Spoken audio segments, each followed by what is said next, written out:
Every budget you've ever been told to follow was built for someone who isn't you. Save 20% of your income. Cut out the daily coffee. Just spend less than you make. That advice assumes there's something left over to work with. And if you're living paycheck to paycheck, you already know the truth. Some months, there's nothing left to cut. So let's throw out the budgets built for people with margin and build the one that's actually made for surviving. I've spent this whole series handing you individual tools: how to build an emergency fund from nothing, how to lower your bills, how to claim money the government already owes you, how to protect your cash from the bank, how your credit score really works, how to kill your debt. Today, in this final piece, I'm going to connect all of it into one simple system: a survival budget. Not a rich person's budget shrunk down, a completely different machine, built for people whose money runs out before the month does. And stay to the end, because the most important part isn't a number or a percentage. It's a single habit, borrowed from a 100-year-old method that changes your relationship with every dollar you touch. First, let's be honest about where we actually are, because you are not imagining this. The average American now saves just 4.5% of their income, and the long-term historical average is over 8%. We are saving barely half of what people used to. More than half the country is living paycheck to paycheck.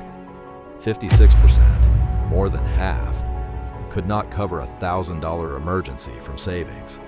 And when the emergency hits, and it always hits, the only tool left is a credit card charging 21%.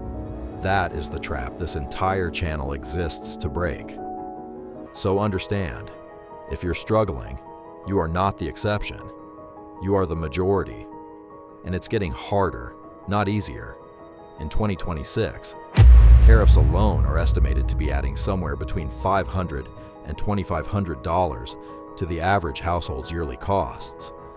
That's not a spending problem you caused.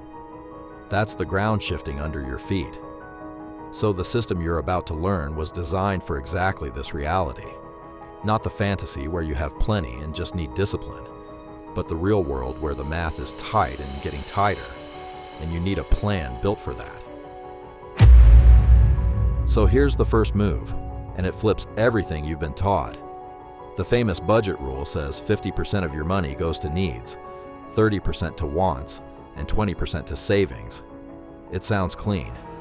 But for most people living close to the edge, needs alone eat up 70, even 80% of every paycheck. So that 20% savings target? It's a fantasy. Here's the fix, and it's the single most important shift in this whole video. Stop treating savings as what's left over, because what's left over is always nothing. Instead, you pay yourself first. The moment money comes in, before a single bill, before groceries, before anything, you move a small amount into savings and you pretend it was never there. Even if it's $10, even if it's $5. The amount matters less than the order. Savings goes first, not last, because last never comes. Automate it if you can. Have it moved the day your paycheck lands, so you never see it, never touch it, never decide. This one reversal is the difference between people who slowly build a cushion and people who stay stuck forever, and it costs you nothing to flip it. Now, once you've paid yourself first, whatever's left has to cover real life. And this is where a survival budget stops using fantasy percentages and starts telling the truth. Forget 50-30-20. Your split might be 70-20-10. It might be 80-15-5. That is okay. The exact numbers don't matter. What matters is the order of priority. Your true needs first, your small automatic savings protected, and your wants last, genuinely last. And here's the part nobody says. On a survival budget, your wants category might be almost nothing for a while. And that is not failure. That is triage. You are stabilizing. You do not stay here forever. You stay here until the emergency fund we talked about earlier is built, and then the pressure starts to lift. Let me make it concrete. Say you take home $2,000 a month. A fantasy budget says, save $400. Impossible, right? So instead, the day it lands, $20 moves to savings automatically. That's your pay yourself first. And yes, it's only 1%. And yes, it still counts, because the habit is what we're building, not the amount. Then your needs: rent, utilities, groceries, the bus, your minimum debt payments.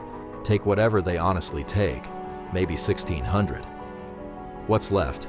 $380 covers everything else, and some of it becomes the next layer of savings the moment a bill comes in lower than expected. That's not a beautiful budget. It's an honest one.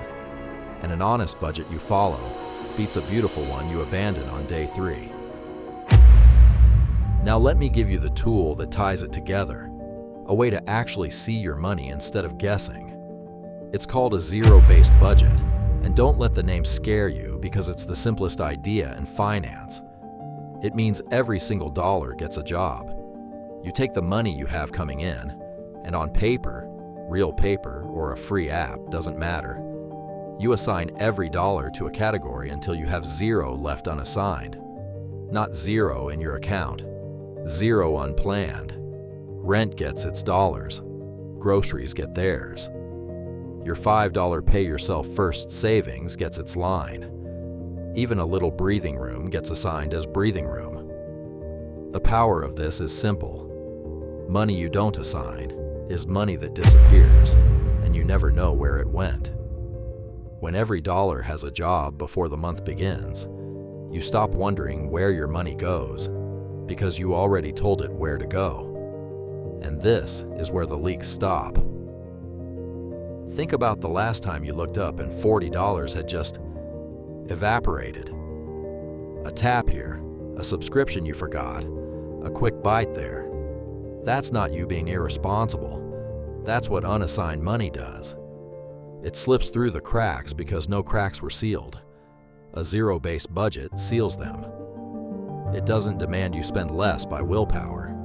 It just makes every dollar visible before it can vanish. For someone with margin, a leak of $40 is an annoyance. For someone on a survival budget, $40 might be the gap between making rent and going into overdraft. So this tool matters more, not less, the tighter your money is. The people who most need to account for every dollar are exactly the people who've been told budgeting is optional. It isn't. On a low income, it's the whole game. And here's how the whole channel connects, because none of these videos were separate. Your survival budget is the frame. Inside it, lowering your bills, the video on the 5 bills you can cut, frees up dollars for the needs column. Claiming the free money you're owed drops a lump sum into your emergency fund. Protecting your cash from bank fees and holds keeps your dollars from leaking out the bottom. Killing your debt with the avalanche or snowball shrinks your needs column month after month.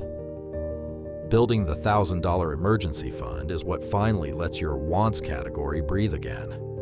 Every single video was a piece of this one machine. Today, you're just seeing the whole engine for the first time. And now the most important part, the habit I promised, the one that outlasts every spreadsheet. It comes from a Japanese method that's about 120 years old, called kakaibo, which simply means household ledger. It was invented long before budgeting apps, and here's why it still beats them. It's done by hand, slowly, on purpose, and it's built around one deceptively powerful question you ask before you spend on anything that isn't a true need. Do I really need this, or do I just want it right now? That's it. You write down what you're about to spend and you pause, and you ask. The magic isn't the writing, it's the pause. Because most overspending isn't a math problem, it's an autopilot problem. Studies show nearly 3 out of 4 people admit they overspend, and a third have bought something they knew they couldn't afford. The pause breaks the autopilot. It puts you back in the driver's seat of your own money, one small decision at a time. The method even sorts your spending into 4 honest buckets so you can see the truth. Survival, the things you cannot live without. Optional, the things you enjoy but could skip. Culture, the things that grow you, like a book or a class. And extra, the unexpected, the repairs and the gifts. When you can see which bucket a purchase really falls into, the impulse buy stops disguising itself as a need. You stop lying to yourself with your own money, gently, on paper, 1 line at a time. So that's the whole system. Pay yourself first, even $5, before anything else. Build a budget on honest percentages, not fantasy ones, with needs first and wants genuinely last. Give every dollar a job so nothing disappears. And build in the pause. Ask the question before you spend. Now the honest part, because this channel has never sold fantasies. This won't make you rich. It won't fix everything by Friday. Some months you will still come up short, and that is not your failure. The math in this country is genuinely brutal right now, and pretending otherwise would be a lie. But here's what I know after this entire series. The people who get ahead on low incomes are almost never the ones who earned some windfall. They're the ones who built a system, stuck to it through the hard months, and let 1,000 tiny correct decisions add up.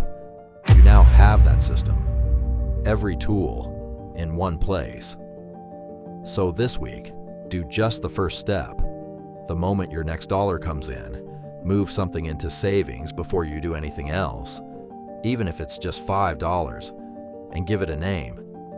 That's where it starts. That's how you make the last dollar count. If this series helped you, tell me in the comments which video hit hardest, and go back and watch the ones you missed. They're all pieces of this. And subscribe so you don't miss what comes next. Because this channel keeps finding the levers the system hopes you never pull. This is the last dollar. Make yours count.